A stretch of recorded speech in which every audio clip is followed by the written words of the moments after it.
The town of Grayhaven on the rocky coast of Maine in 1830 seemed unremarkable at first glance. Fishermen pulled their nets before dawn, smoke curled from chimneys in the chilled air, and the church bell tolled with a rhythm older than memory. Yet for those who lingered long enough to look closer, a darker rhythm revealed itself, one that whispered beneath the surface of daily life. A pattern of loss too precise to be dismissed as chance. Every woman who wed in Grayhaven was a widow within a year. It began with murmurs, quiet suspicions passed between neighbors, half-formed questions never spoken aloud in the open. Some said it was the sea, that the ocean was cruel and jealous, swallowing the husbands who sailed upon it. Others muttered of a sickness, a wasting curse that struck men with uncanny precision, sparing their wives but not their futures.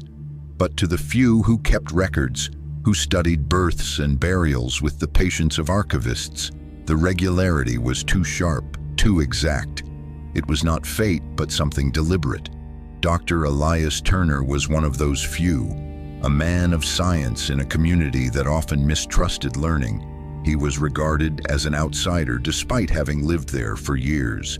He had delivered many of the town's children, treated fevers, and sutured wounds from fishing hooks and axes. But it was his quiet notebooks, rows of names, dates, marriages, and deaths that set him apart. Elias noticed what others ignored. Husbands did not simply die. They expired on a clock, as if their vows had activated a hidden hourglass. There was Anna Harlow's husband, found face down in the marsh one autumn evening, with no wound upon him.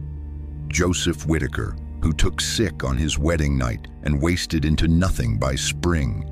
Caleb Warren dashed against the rocks when his boat overturned on a day the water was calm. Each case carried its own explanation, yet together they formed a lattice of impossibility. No man survived 12 months of marriage. The widows moved about the town like a sisterhood bound by sorrow, eyes averted, hands folded in quiet resignation. They never spoke of their misfortune, not even to one another, as though words would only give the curse more strength. Elias studied them too, the way they aged faster than their years, the way silence clung to their skin like salt air. If anyone knew why this pattern endured, it might be hidden in their grief. One evening, Elias walked the edge of the graveyard where slate stones leaned under the weight of moss and time. The sea could be heard beyond the cliffs, a restless breathing that never ceased. He read the names aloud: Jonathan Harlow, Peter Whitaker, Caleb Warren.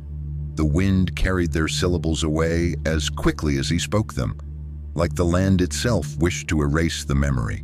He thought of the brides who still lived in Grayhaven, some recently married, some preparing for the day. Did they know, truly know, what awaited them? A light flickered in a distant window, a narrow glow against the dark. Elias turned toward it, his notebook pressed against his chest, and in that moment he wondered if the truth was not in the sea or the soil, but in the very houses themselves, in the chambers where vows were consummated and shadows lingered longest. As he watched, the light went out. The darkness that followed seemed deliberate, as if someone had been watching him watch. And then, from somewhere deep in the night, he heard the unmistakable sound of a woman weeping. The cry seemed to drift along the crooked lanes of Grayhaven, bending with the wind so that Elias could not tell its source. It was not the sharp wail of grief, but something more restrained, a stifled sorrow pressed into the folds of darkness. He stood still among the graves, his breath clouding in the cold air, and for a moment he wondered if the sound was memory, not reality, the echo of all the widows who had walked this ground before him. But then it came again, clearer this time, as if closer. Elias followed the sound, boots crunching over frozen earth, until he reached the narrow passage that curved behind the church. There, in the faint moonlight, he saw her, a young woman sitting on the steps, face buried in her hands, Her shoulders shook with each breath, though she made almost no sound at all. He recognized her at once, Sarah Whitaker, scarcely 19, widowed only a month after her wedding. She lifted her face when she sensed his presence, eyes rimmed red, and for a moment Elias thought she might speak. Instead, she looked past him, as though something loomed over his shoulder.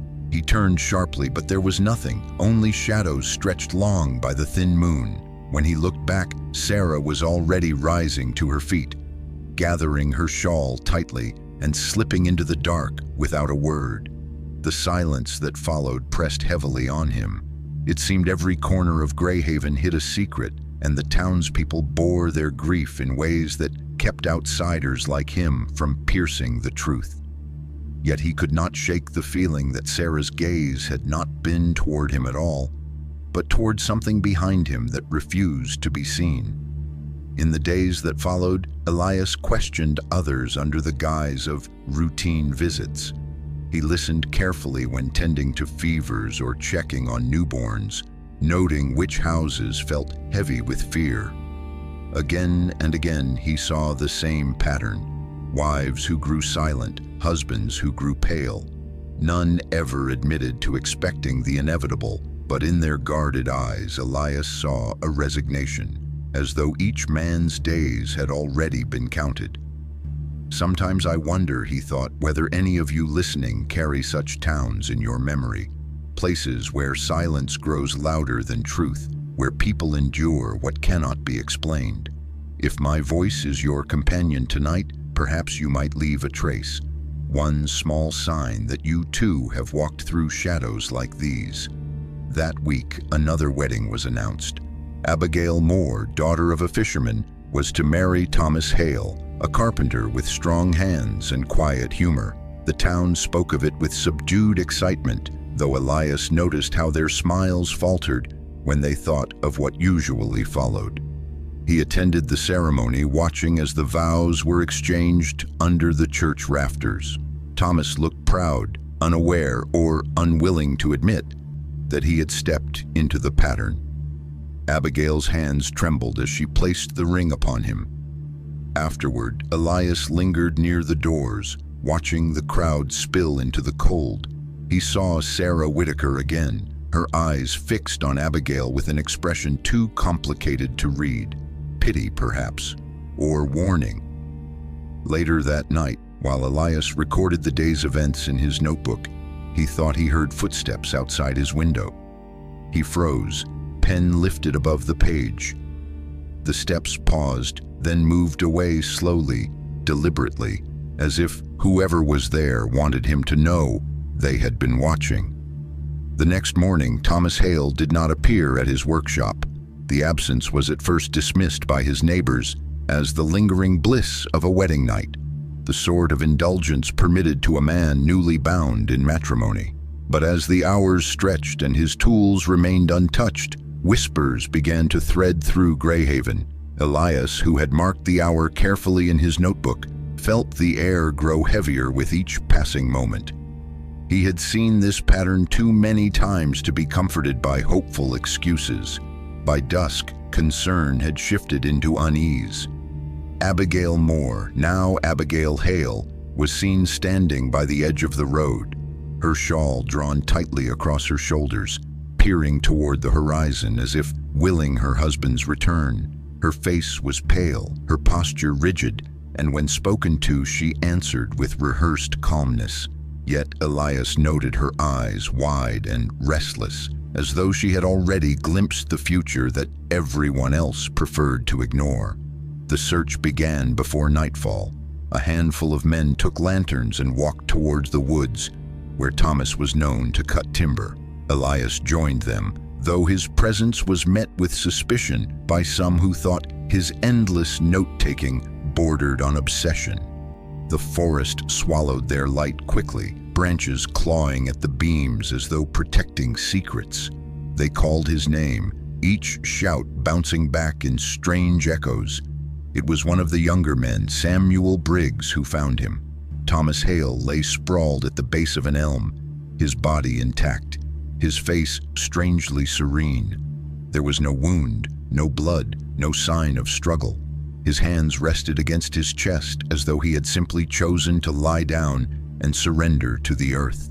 The lantern light flickered across his skin, casting shadows that made him appear more sculpture than man. Abigail was brought to the scene. She fell to her knees beside him, but no scream escaped her lips.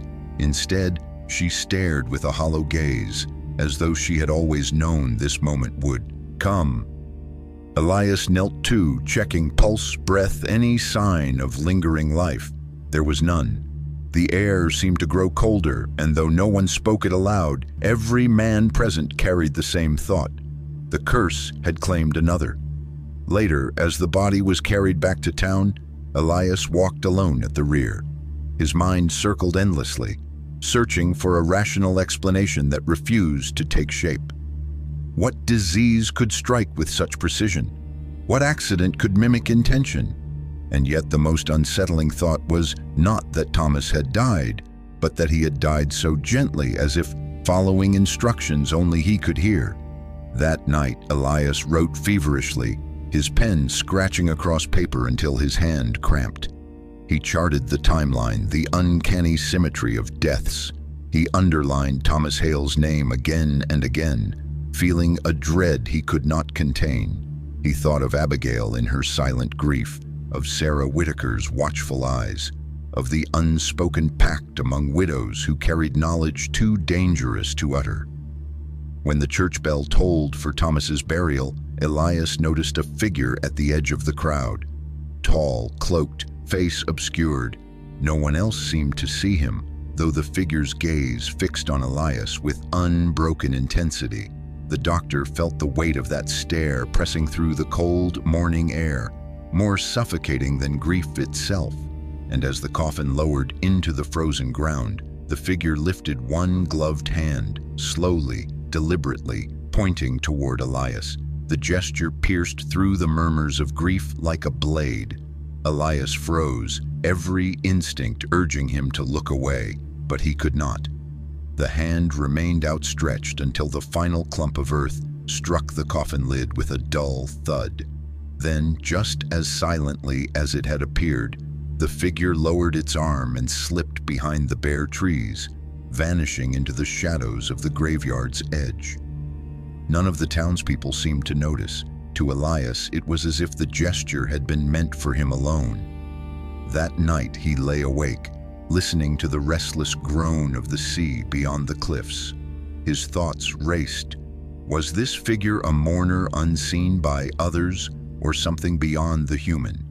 He had dismissed the townsfolk's whispers of curses for years, choosing instead to trust reason, yet the precision of these deaths gnawed at the edges of logic.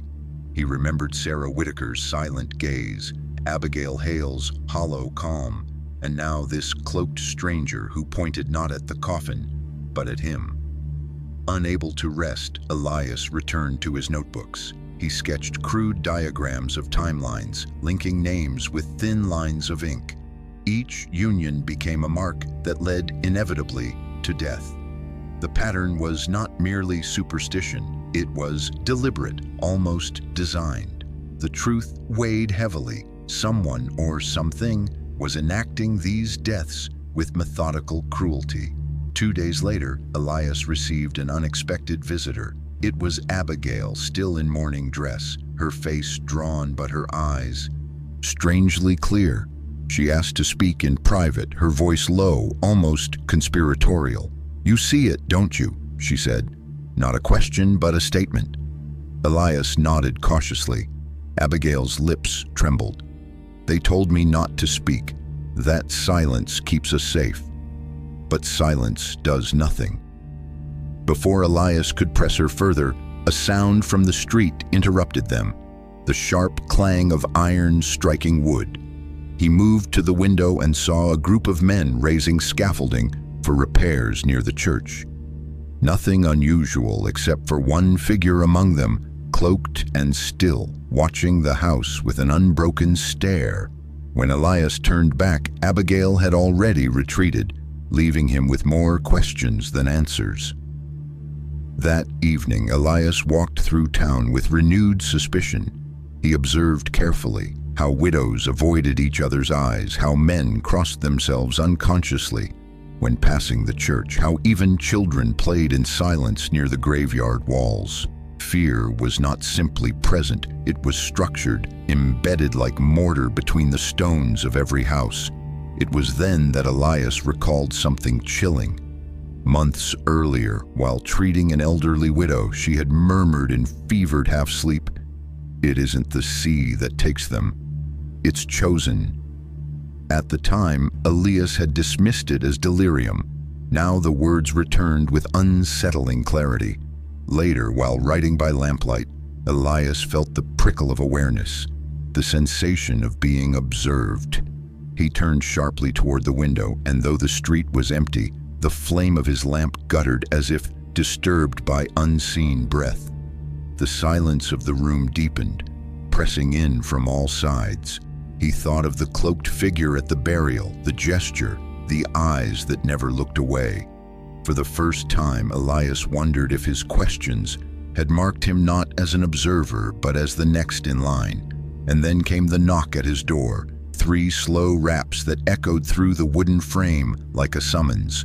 Elias stood frozen, quill still in hand, ink bleeding into a dark pool across the page.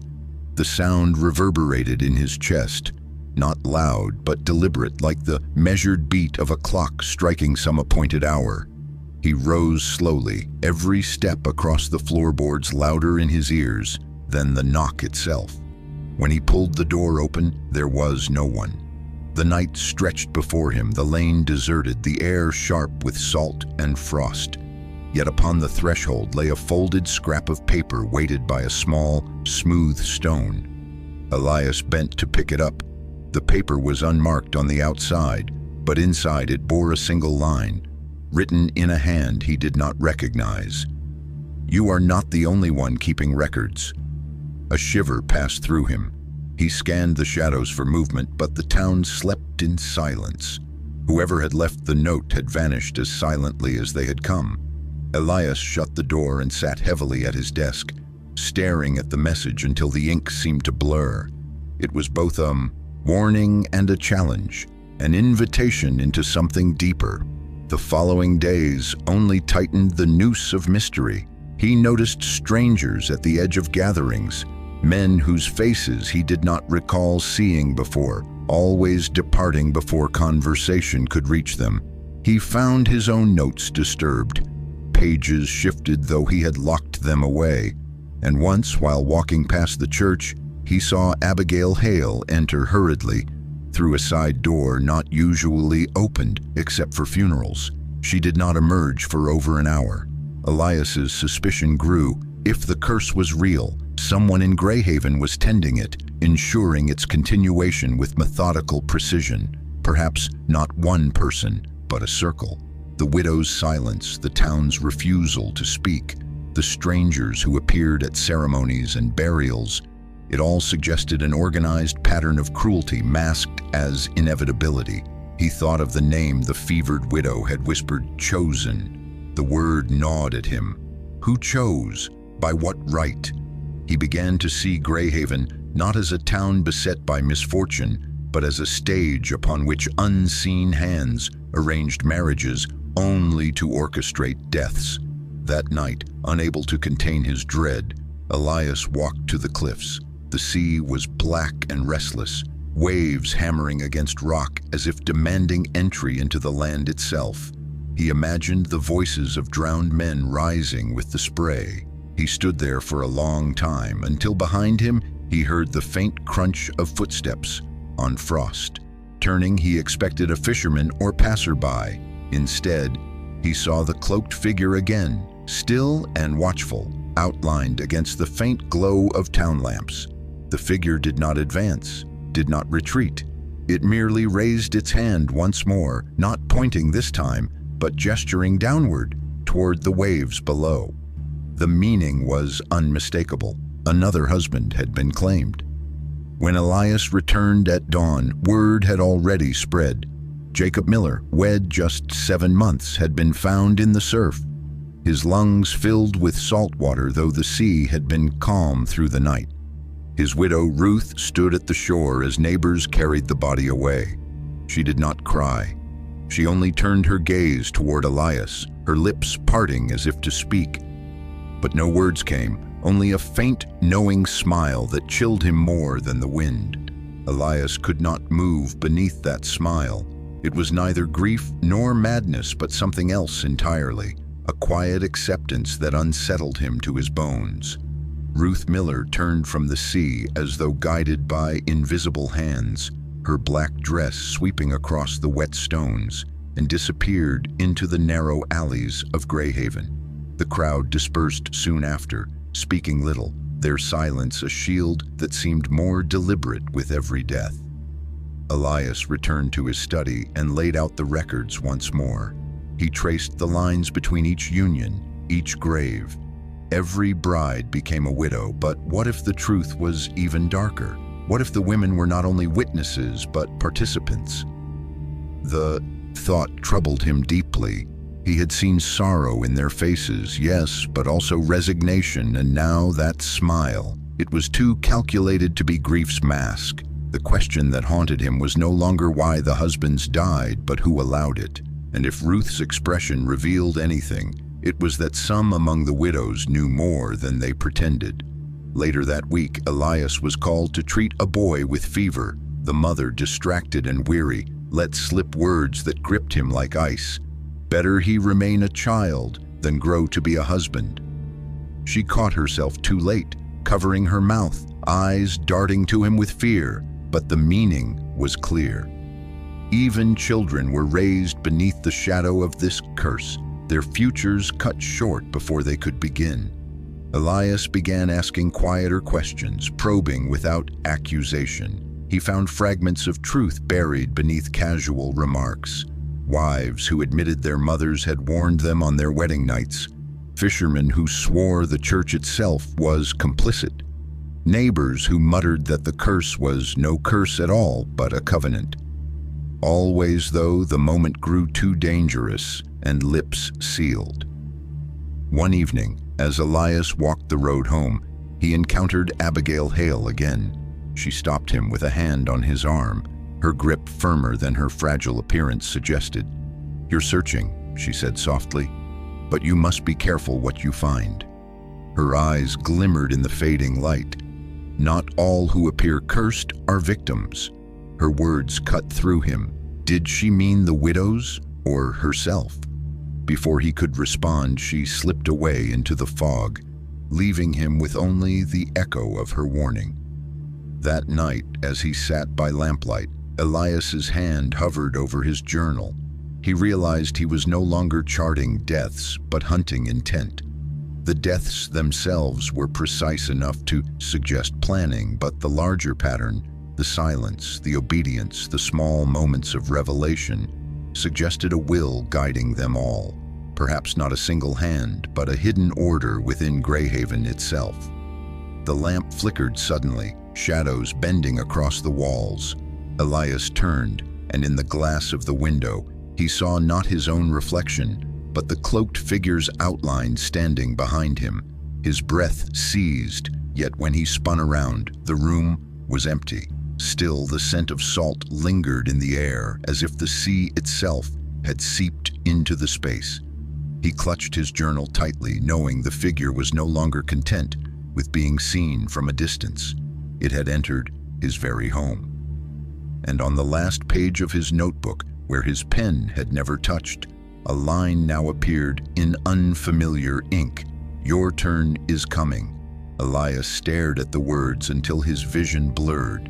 His hands shook, and though he searched for rational explanation, ink bleeding through, a prankster's intrusion, none sufficed. The handwriting was firm, deliberate, unlike his own. He closed the book quickly, yet the weight of the message seemed to press through the leather, staining the air around him. That night he could not sleep. Each sound outside, the rustle of branches, the creak of shutters, tugged at his nerves. He wondered whether the figure had truly been inside his study, or whether his mind, sharpened by fear, had conjured what he dreaded most. But the ink remained. real, undeniable. By morning, Elias resolved to investigate deeper. He began with the church. Few entered its side rooms, yet he recalled seeing Abigail slip into one days earlier. With cautious steps, he pushed open the heavy door. Dust motes swirled in the slant of light.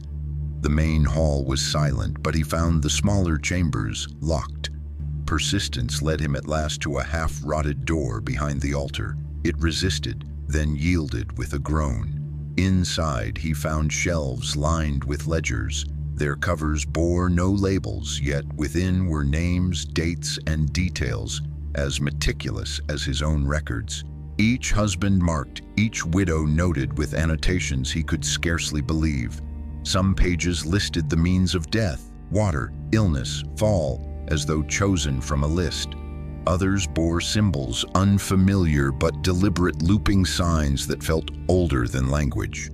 Elias's breath caught. Someone had been keeping track long before him, not as an observer but as architect. He turned another page and stopped. His own name appeared there, Elias Turner. No date of marriage, no wife beside him. Yet his name was entered nonetheless, with a line drawn forward as though waiting to be completed. The door creaked suddenly. Elias spun, heart hammering. In the doorway stood Abigail Hale. Her face was calm, almost expectant. "You weren't meant to see that," she whispered. He stepped back, the ledger still open in his hands. "Who keeps these?" he demanded. "Who decides?" Abigail's eyes flickered toward the shelves. "We don't decide," she said, her voice brittle. "We only record. What is chosen must be remembered." Her words made his skin crawl. "By whom?" he pressed. But she only shook her head, her silence answering more than words could. She moved past him, closing the ledger gently, and placed it back upon the shelf, as though soothing a restless child. "You should leave before you're noticed," she said quietly. "They won't forgive trespass." Elias stumbled out into the cold daylight, the echoes of her warning clinging to him. His mind reeled with questions, yet one truth stood out clear. The deaths were not random. They were planned, documented, preserved, and somehow his name was part of it. As he returned home, he felt eyes on him from every window, every alley, every widow who paused her work to watch him pass. Their silence now seemed sharper, not of grief, but of vigilance. That evening, when Elias lit his lamp, he saw movement in the corner of his study. Upon his desk, where he had left only papers, lay another stone, smooth, pale, and wet, with seawater, and beneath it, a new note: "You are late to your fate." The words throbbed in Elias's mind long after he crumpled the page in his trembling hand. The stone, damp with brine, left a small ring of salt water staining the wood of his desk. He felt no breeze, no shifting of air, yet the presence of whoever or whatever had entered lingered like a breath upon his neck.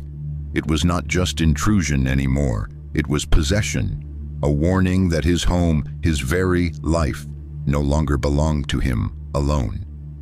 Elias carried the note to the fire, watching the paper curl and blacken, but even as the ashes fell, he knew the message was not destroyed. Its meaning was carved into his fate, as permanent as the names etched into the gravestones. Days blurred into one another. Each time he stepped outside, he felt the eyes of Grayhaven upon him. Women at wells, men on boats, children in doorways. They all seemed to pause, if only for a heartbeat, and fix him with an unnatural stillness. He began to believe they knew, not just about the curse, but about him, about the ledger he had seen, about the words that now haunted him. Yet no one spoke openly. When he asked direct questions, their faces sealed like stone. When he pressed, they changed the subject or walked away. The silence was no longer passive, it was weaponized. One evening, determined to break through, Elias confronted Ruth Miller. She stood outside her home, lantern in hand, her widow's dress swaying in the cold air. "You smiled at me," he said, his voice harsher than intended. "At the shore when Jacob was carried away." "Why?" Ruth's eyes glimmered in the lantern light. "Because it is easier when you stop resisting," she answered softly. "When you understand that all lives here move toward the same shore." She stepped closer, her voice lowering. "You will fight as others did, but you will end the same." Her words struck him with a force heavier than any physical blow. She turned then, retreating inside, leaving him alone with the echo. That night, Elias resolved to act. He would leave Grayhaven, escape the tightening circle of silence and shadow. He packed his notes, bound them in leather, and prepared to depart at first light. Yet as he set the bundle by the door, another sound reached him, a scraping across glass. He turned to the window. On the outside pane, drawn in saltwater streaks, was a single word: "Stay." His heart hammered. He rushed outside, but the lane was empty, the air biting and still. The word, however, remained upon the glass, glistening like a wound. He realized then the full cruelty of his predicament. The curse was not bound to Grayhaven alone. It was bound to him, stitched into his fate as surely as into the men who had gone before. When dawn came, his horse was found dead in its stall, eyes wide, body twisted unnaturally. His escape had been denied before it could begin. The townspeople said little when they saw him walking the road that day, yet their silence carried the weight of confirmation. He was already counted among the doomed. That evening, Elias returned to his desk, his resolve hardened. If he could not leave, he would uncover the truth. He would strip away the silence that cloaked this town. But as he opened his notebook, he froze. His pages, his own hand, his own words had been altered. Where he had written of others, new lines now described him. His movements, his thoughts, his fear. The ledger of Grayhaven had entered his home. And he was no longer its observer. He was its subject. Elias stared at the words with a dread that constricted his breath. Each entry in the book described not the past, but the present, his own actions, detailed with unsettling accuracy. Walked to the cliffs at dusk, returned with fear in his eyes, spoke with Ruth Miller and trembled at her reply. He turned the page with shaking fingers and found the next line waiting for him, written though he had not yet lived it. Tonight, he will not sleep. He will hear footsteps at his door and know they come for him. The lamplight flickered as though the book itself drew in air. Elias snapped it shut, shoving it beneath a stack of papers, but the knowledge remained like poison in his veins. The chronicler, whoever or whatever it was, had crossed the final boundary. He was not studying Grayhaven. Grayhaven was studying him. He spent the next day wandering the town in search of courage disguised as information. But every face he passed was closed to him. The widow's eyes carried recognition. The men turned away with guilty haste, and even the children seemed to scurry from his shadow. He had become marked, no longer physician, but condemned. As evening fell, Elias walked toward Abigail Hale's home, the one person who had ever spoken to him with a measure of truth. She answered the door quickly as though expecting him. "I warned you," she said, her voice a whisper on the wind. "Once they write you, you belong to them." He stepped forward, desperation breaking his composure. "Who writes it, Abigail? Who decides what is chosen? Tell me." Her eyes shifted, not to him, but toward the darkening street. "If I tell you, Elias, it will not be me you must fear. It will be them. And they are already watching." Before he could press further, a noise rose from the road, a low, rhythmic chant, voices layered in unison. Elias turned and saw figures gathering, cloaked, carrying lanterns that bobbed like will-o'-the-wisps. The sound was not words he could understand, but it burrowed into him with primal unease. Abigail pushed him back into the shadows of her doorway. "They will not strike yet," she whispered. Not until it is complete. But you must understand, your fate is not yours alone now. If you resist, you endanger others." Her words cut deeper than the ledger itself. Elias thought of Ruth's smile, of Sarah's hollow gaze, of the generations of widows who bore their silence like chains. Was it possible they endured not from fear but from knowledge, that the deaths were not random punishment but protection of something greater, something darker? The chanting grew louder as the cloaked procession passed. Elias dared not move until the last lantern vanished around the bend. Only then did he turn back to Abigail. "What are they protecting?" he asked, his voice raw. Her lips trembled, her answer little more than breath. "Not protecting." Preserving the word struck him with terrible clarity. The deaths were not acts of violence, but ritual, bound to some order that demanded continuity. And now, as his name sat inked in their ledger, Elias was not only a target, he was a piece of the preservation itself. When he returned home, he found his lamp extinguished, though he had left it burning. On his desk, the ledger lay open once more. A new line had been added beneath the rest. "He begins to understand."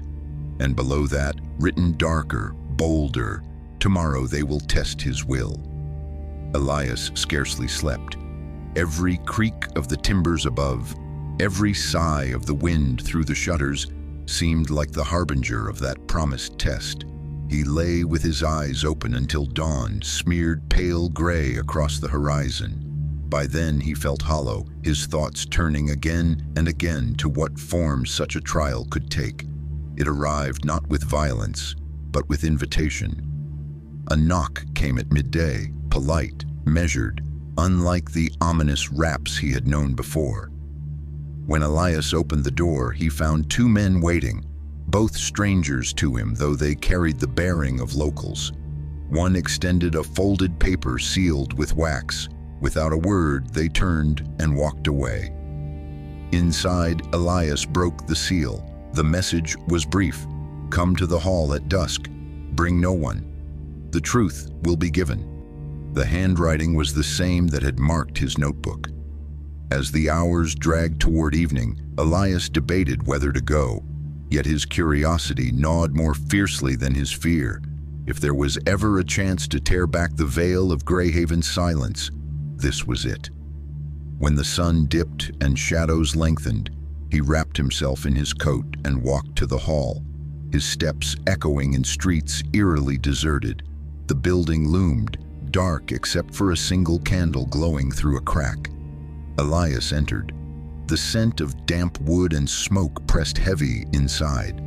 At first the hall appeared empty, but then he saw them. Figures seated in rows, their faces hidden by hoods, their silence thick as the ocean's weight. At the front stood Abigail Hale. She did not wear a hood. Her face, pale and solemn, was illuminated by the lone candle. She gestured for Elias to come closer. "You have sought answers," she said, her voice carrying unnaturally clear. "Tonight you will have them, but answers demand something in return." Elias swallowed hard. "What is this? Who writes the ledger? Why me?" A murmur rippled through the hooded assembly. Not quite. Agreement. Not quite warning. Abigail's gaze did not waver. "The ledger is older than this town, older than Maine. We are its keepers, not its masters. It records because it must, and we preserve what it demands." She stepped closer, lowering her voice. "You were chosen because you kept records too. You mirrored its work. That is dangerous. It marked you, Elias, because you saw." He felt the floor tilt beneath him. "So the deaths, the husbands, all of it is necessary," Abigail cut in. Her eyes glistened in the dim light. "A cycle older than us, one we cannot end without bringing ruin. To resist is to condemn more than Grayhaven." Elias turned toward the silent congregation, their hoods angled toward him like a jury awaiting his plea. "And my test?" he asked. Abigail's lips parted, her words cold and final. You must decide whether to take your place among us, or to be taken by the sea. There is no other path." The candle guttered, shadows clawing across the hall. The hooded figures rose in unison, their silence more terrifying than any cry. And from the darkness beyond the windows came the roar of waves, though the shore lay miles away. The sound pressed against the hall as if the ocean itself had been summoned inland, hungry and vast. Elias felt the vibration beneath his feet, the floor trembling with the rhythm of unseen tides. He wanted to believe it was imagination, yet the fear etched on Abigail's face confirmed it was not. The congregation stood unmoving, as though they too had become extensions of the sea's will. A voice rose from among the hooded figures, low and resonant, neither male nor female. "The ledger demands balance. The sea is the mouth. We are the hands. Will you join us, Elias Turner, or will you be swallowed?" The roar deepened, rattling the glass in the windows. Elias's mind raced. He had come seeking truth, but truth had become a trap. To join them meant complicity in the deaths of innocents. To refuse meant his own. For the first time, he understood the true torment of the widows. Not grief alone, but the weight of survival bought with silence. "I am not yours to claim," he said, though his voice quivered. "If what you say is true, then all of this is madness. A cycle of cruelty dressed as ritual. I will not bind myself to it." A ripple passed through the assembly, though not of surprise. They had expected defiance. Abigail stepped forward, her eyes glistening with sorrow. "Then the sea will come for you," she whispered, and not gently. At that, the congregation began a chant, low, rhythmic, like the roll of waves upon stone. Elias backed away, the walls seeming to close around him. He forced himself through the doors and into the night, the cold air sharp against his lungs. Yet the chanting pursued him, echoing in his skull long after he had fled into the narrow streets. Back in his home, he barred the doors and lit every lamp he owned, though the shadows seemed thicker for it. He tried to write, to capture what he had seen, but each time his pen touched paper, the words twisted. Instead of his thoughts, the ledger's voice emerged. "He resists. He is marked. He will not see another moon." His hand shook so violently he nearly snapped the quill. He slammed the notebook shut, but even then he felt its presence, pulsing as if alive. That night he dreamt of water. He stood on the cliffs as the tide surged higher than ever before, waves reaching for him with hands made of foam. Behind him, the widows stood in rows, their faces blank, their eyes reflecting the sea. They did not weep, they only watched as the water rose to his throat. He woke gasping, salt on his lips, his sheets damp as though the ocean had seeped through the walls. At dawn, a knock shattered the silence. 3 raps again, measured, deliberate. Elias opened the door to find no one waiting, only another stone, larger this time, set upon a folded page. He opened it with dread. "You have spoken against the ledger. Your name is no longer yours. Tonight you will be claimed." The stone rolled from his trembling hand, striking the floor with a dull, final sound. It seemed louder than it should have been, echoing through the silence of the house like a verdict. Elias pressed his back against the wall, staring at the page that still trembled in his fingers. "Tonight, you will be claimed." The words blurred, but their meaning was sharp enough to carve through bone. He could almost feel the tide already rising beneath his feet. He could not stay. That was the only thought that pulsed through his mind with any clarity. If Grayhaven had chosen him, then Grayhaven itself was poison. He would flee by nightfall, even if it meant braving the forest paths or rowing into the sea. He gathered his journals, stuffing them into a satchel, and stoked his courage with the thought that the ledger had miscalculated before, that perhaps it was not infallible, only orchestrated by human cruelty.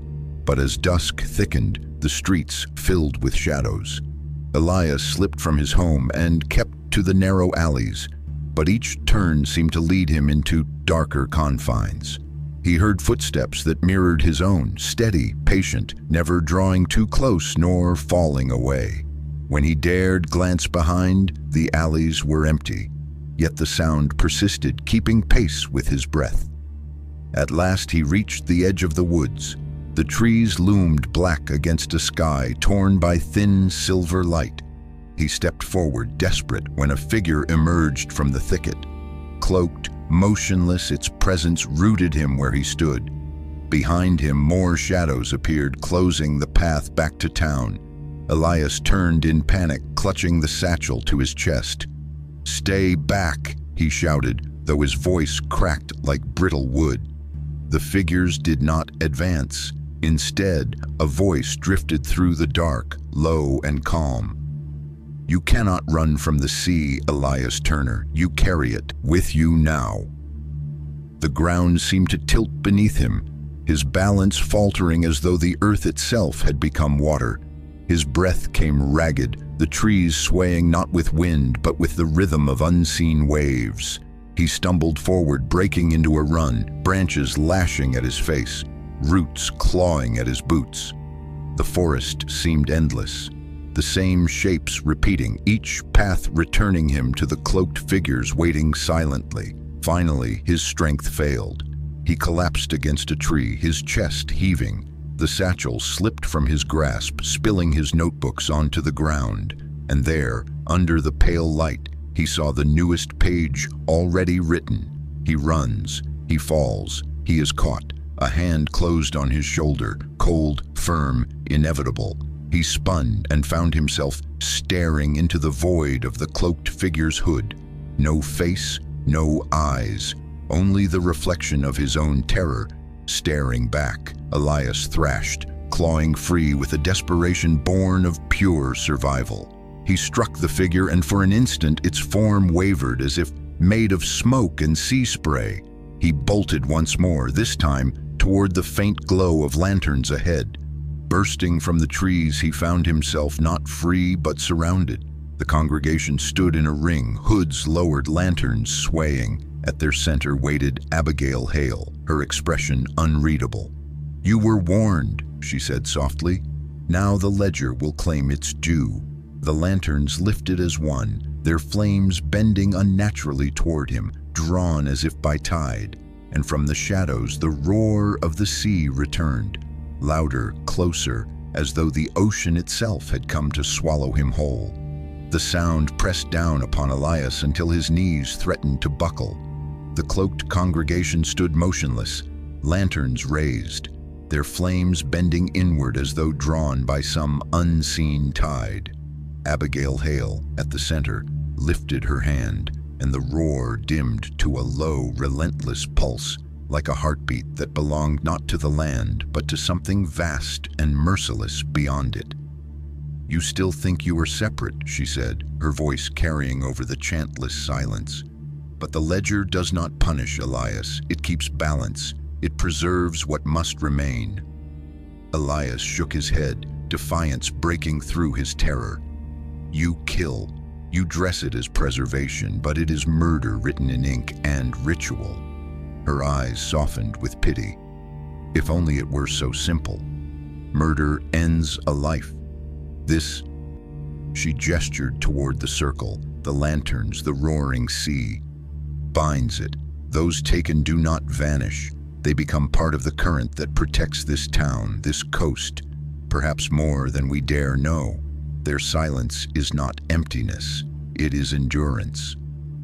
The words chilled him deeper than threat. For a fleeting moment, Elias wondered whether the widow's hollow gazes had not been despair, but knowledge of something he could not yet grasp. Still, he clung to reason. "And if I refuse?" The lantern flames flared as "Run!" white hot, forcing him to shield his eyes. Abigail's voice rose above the sudden blaze. "Then the current will claim you, as it claims all who resist."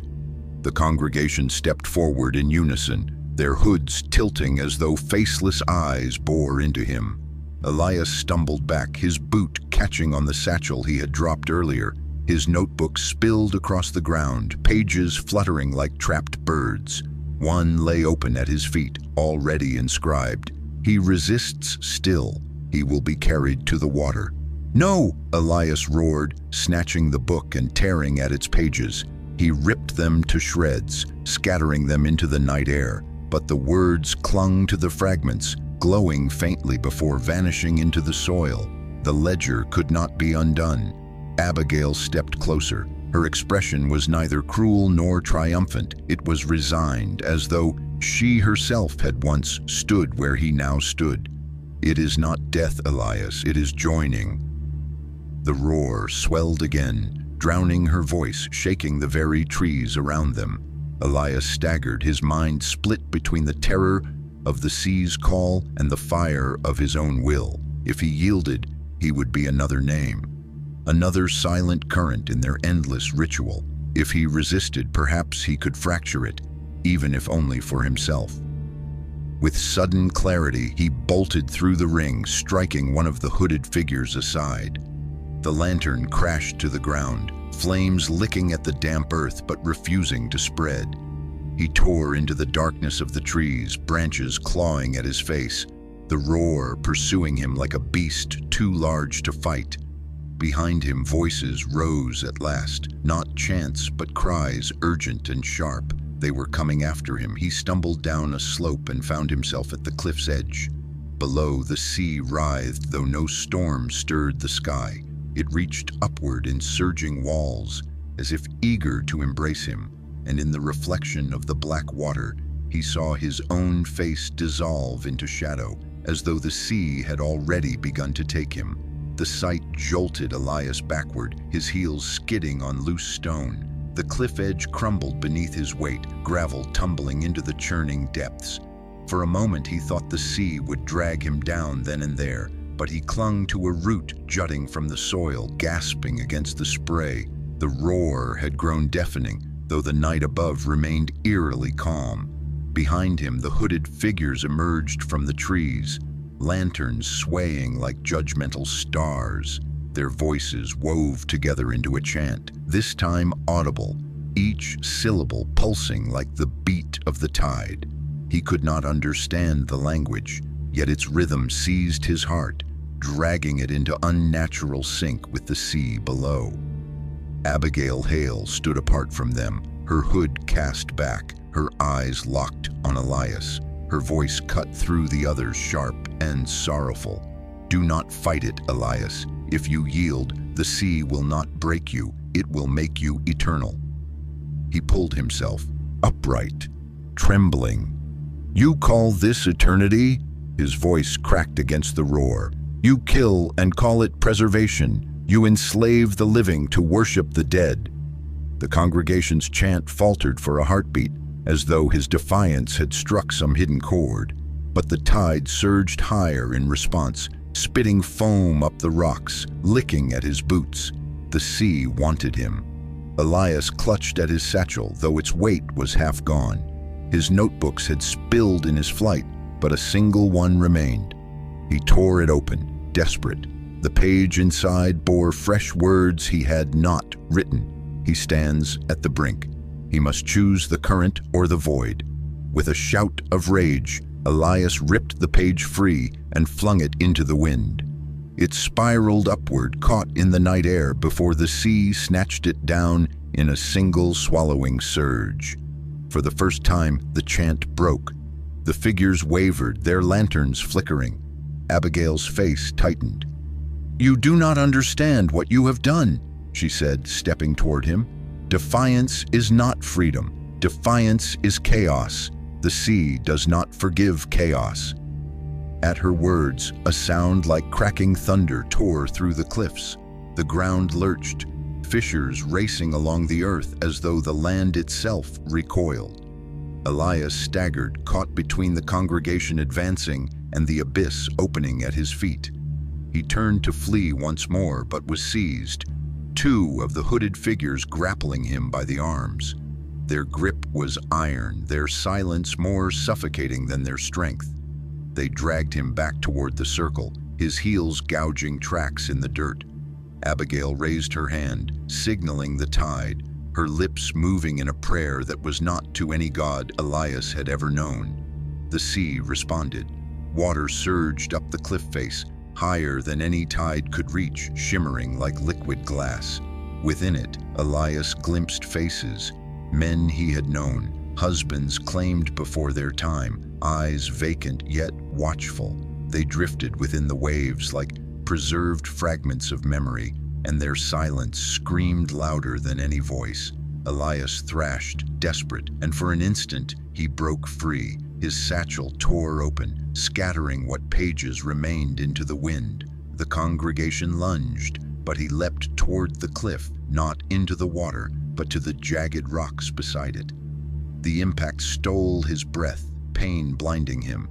Yet he lived. The sea raged only feet away, furious at his refusal. Above, the hooded figures peered down, their chant rising anew, this time darker, vengeful. Abigail's silhouette lingered at the edge, unmoving, her face unreadable. Elias clawed forward, bloodied and broken, but alive.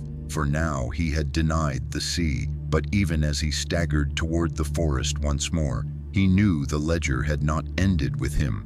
It would rewrite, recalibrate. And somewhere in Grayhaven, another name was already being inked. Elias staggered through the forest with blood on his hands, his body bruised and battered, but his mind sharper than ever. Each breath burned his lungs, each step wrenched fire through his limbs, yet he pressed onward, driven not by hope, but by defiance. Behind him, the chants faded into the distance, but the sound of the sea never left his ears. It followed him inland, echoing in his skull like a second pulse. He collapsed at last upon a ridge overlooking the town. From here, Grayhaven looked peaceful, chimneys smoking, lanterns glowing faintly along the crooked streets. But Elias knew what lay beneath that stillness. The ledger, the congregation, the endless chain of widows. Somewhere, even now, another husband walked unknowingly toward his fate. Another wife prepared to play her silent role. And somewhere, ink stained the page with a name not yet dead. For hours, Elias lay there, shivering, torn between fleeing forever and returning to shatter what remained. Dawn crept across the horizon, thin and colorless, and with it came a clarity. He could not destroy the sea. He could not burn the ledger. Its words rewrote themselves faster than fire consumed. But perhaps he could unmask it, drag into light what Grayhaven had long buried in shadow. He forced himself down the ridge, limping toward town. People stirred from their homes as he passed, their eyes widening at the sight of him. Some crossed themselves, others turned away, but none offered help. He saw in their faces not shock, but recognition. He had escaped what few were meant to survive, and that survival unsettled them more than death ever could. At the church steps, he collapsed once more. The door creaked, and Abigail Hale emerged. Her expression was unreadable, caught between grief and anger. She knelt beside him, whispering so no one else could hear. "You should not have lived." Elias gripped her wrist with what strength remained. "Then kill me now. But know this, your silence will not hold forever. The sea cannot claim what the world has already seen." Her eyes flickered, the mask breaking for a heartbeat. Pity, fear, and something else. Doubt. She pulled away and rose, retreating into the church without another word. By nightfall, Elias disappeared. Some said he crawled back to the cliffs and gave himself willingly to the tide. Others claimed he wandered inland, carrying his torn journals to spread the truth beyond Grayhaven's borders. No body was ever found, and no grave was ever marked. Yet the ledger continued. Husbands still vanished within a year of their vows. Widows still wore their silence like veils, and the congregation still gathered in shadows. Only one entry remained uncertain, a blot in the otherwise perfect chain. Elias Turner. His name had been written, but no line had ever followed to mark his end. Some believe that is why the tide sounds different in Grayhaven on certain nights. Less like water, more like words, a voice caught between the waves, a voice warning, pleading, or perhaps condemning. And if you stand upon those cliffs long enough, you might hear it yourself.